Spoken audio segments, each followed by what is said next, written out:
Good evening, Shubham. Thank you, Shubham, brother. Good evening, Master. Good evening, my dear brothers and sisters. Today, I'm very happy to narrate Mr. Sukhdev Singh's story. The title of the story is Heart to Heart Connection. Once a monk was being interviewed by a journalist from New York.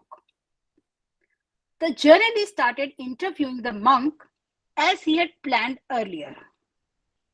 He said, "Sir, in your last lecture, you told us about two terms, contact and connection, but I found them quite confusing. Can you explain it more clearly, please?" The monk smiled and, apparently deviating from the main question, asked the journalist, "Are you from New York?" The journalist, "Yes, sir, I am." The monk again, "Who are there at your home?" The journalist felt that the monk was trying to avoid answering his question. That's why he was putting up personal and unwarranted questions to him. But having no other option, he replied, "Sir, my mother has expired. My father is there, and we are three brothers and one sisters. We are all married." The monk, with a smile on his face, asked again, "My dear son, do you talk to your father?" Now the journalist looked visibly annoyed. The monk, "When did you talk to him last time?" The journalist, suppressing his annoyance, answered calmly, "Maybe a month ago." The monk, again, "Do your brothers and sisters often meet? When did you meet the last time as a family gathering?" At this point, sweat appeared on the forehead of the journalist. It seemed that instead of him, the monk was interviewing the journalist. Still, with a sigh, the journalist said, "We met at the last Christmas 2 years ago." The monk's questions didn't seem to end anywhere. Immediately he put up, "And how many days did you all stay together?" Now, wiping the sweat on his brow, the journalist said, "3 days, sir." The monk, "Wow, that's great. And how much time did you spend with your father, sitting right beside him all alone?" The journalist got perplexed and embarrassed. And to avoid answering him, he started scribbling something on a paper. But the monk didn't stop. He continued to ask, "Did you have breakfast, lunch, or dinner together with your father? Did you ask how he was? Did you ask how his days were passing after your mother's death?" At this point, drops of tears started flowing down from the eyes of the journalist. The monk then softly held his hand and said, "Don't be embarrassed, upset, or sad, my son. I'm really sorry if I have hurt you unknowingly. But this is basically the answer to your question about contact and connection. See, you have contact with your father, but you don't have any connection with him. The connection is always soul to soul, heart to heart, sitting together, sharing meals and caring for each other, touching, shaking hands, having eye contact, spending some quality time together. But I'm sorry to say, my dear, that you are not connected to your father. All your brothers and sisters have contacts, but no connections with each other." The journalist wiped his eyes and said, "Thank you so much, sir, for teaching me this wonderful an unforgettable lesson. Now my question is fully answered. I feel completely contented. I have no further questions. Thank you so much. My dear Tao family, this was the story.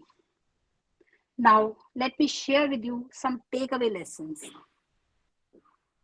In our life, whether at home or in society, everybody, everyone has lots of contacts. There is no end to that. But there are very few connections. You know what happens in a connection? In a connection, we don't need to talk or exchange messages frequently. Still, we have a feeling of each other. The electricity we feel running through our body when we connect with someone is actually very profound. It happens when we meet someone in our dreams and it feels so real. When our loved ones have some bad time or meet with an accident and we feel their pain. It really happens. It shows that we are connected to them. Just imagine, doesn't it happen many times? We are thinking of someone and suddenly the same one calls or appears unexpectedly and we exclaim, "Oh my God, I was just thinking of you only." Or maybe when you're thinking about something and the next moment your friend talks about the same thing only. It happens. This is called connection. We often use various methods to communicate, like talking, texting, writing, mailing, and all thanks to our modern technology. And of course, this is very great. But more amazing is not this, but connecting at the heart and soul level. Friends, in our temple, Tao has been teaching us to always say good words, think good thoughts, do good deeds, and be a decent human being. Here, in the process, we are learning to be awake to the present moment and tune into each other through connection and not the contact.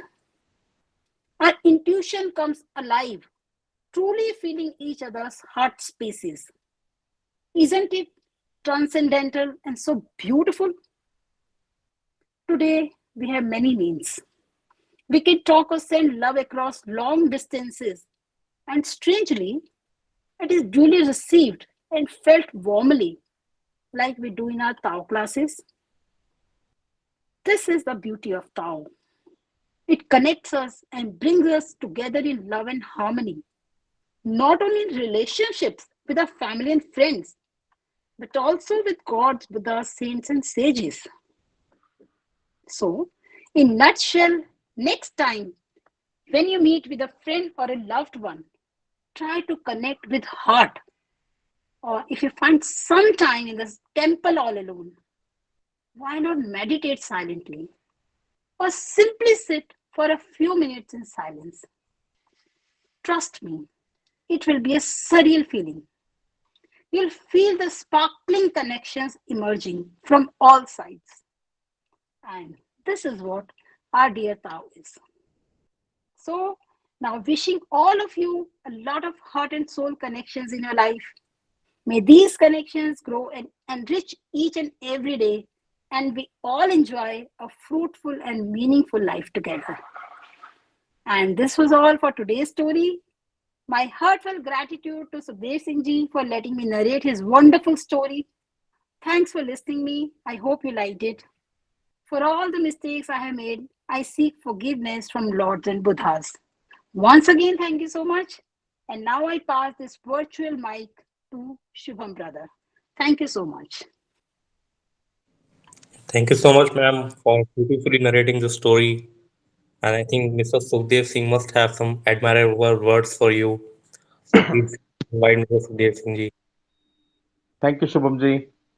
Today I want to tell a short story in praise of Renu Sister, which is titled We Have Heart and Soul Connection. I have collected 8 month stories in advance with Joseph Sir. He sent me the story, read this story on Sunday and tell me how did you like this, Sukhdev Singh. He added his moral in it. This time when I read this story, reading I got a voice from my heart that this story is very much for Renu sister. It will be appropriate. I wrote this to Joseph sir. Then he told me that I feel the same. And when Joseph sir sent the story to Renu's sister, she said, this story will be very suitable for me. This time I will tell the story. Then Joseph sir said to me, look, all three of our peoples have a heart and soul connection. And today, by narrating this story very beautifully, Renu sisters completed her point. I thank you, Renu sister, very much for this. Thank you very much, Renuji. Sukhdevji, Singhji, today I'm on cloud nine. Seriously, I have no words to say how much I'm really feeling thankful to you. Your Thank you, Renuji. love, your respect, everything keeps me going. Thank you so much once again. Thank you, Renuji. Thank you so much, Mr. Sukhdev Singh ji, once again for making a beautiful story, and thanks to Renu ma'am for narrating it. I think Mr. Sukhdev Singh already had made a great conclusion, so I have no need to make the conclusion. So, and one of our young brother, our Rupankit, is in temple today, and he must have something to share with all of us. So let's invite him